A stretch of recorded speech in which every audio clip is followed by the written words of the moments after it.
రక్షకుడైన యేసుక్రీస్తు నామములో మీ అందరికీ వందనాలండి. మీ అందరికీ మరణాత. ఉదయకాల సమయంలో త్రేక దేవుడు మన జీవితాల్లో మరి ఒక రోజును అనుగ్రహించినందుకు త్రిత్వ దేవునికి మహిమ ఘనత ప్రభావములు కలుగును గాక. ఆమేన్.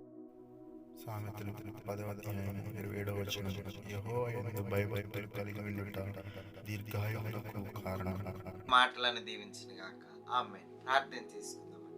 సర్వలోకాలు పరిపాలించిన త్రైక దేవా, నీ పరిశుద్ధ పాదములకు వందనములు, స్తుతులు, స్తోత్రాలు చెల్లిస్తున్నాం. మీరు చేయబోయే ప్రతి పనులు మీరే తోడుకుని సహాయం చేయండి. నిన్ను ప్రేమించే వారుగా ఉండడానికి కృపను దయచేయమని మేఘమే త్వరగా రానిన్న యేసుక్రీస్తు నామములో అడిగి వేడుకుంటున్నాం పరమ తండ్రి. ఆమేన్. ఆమేన్. మీ అందరికీ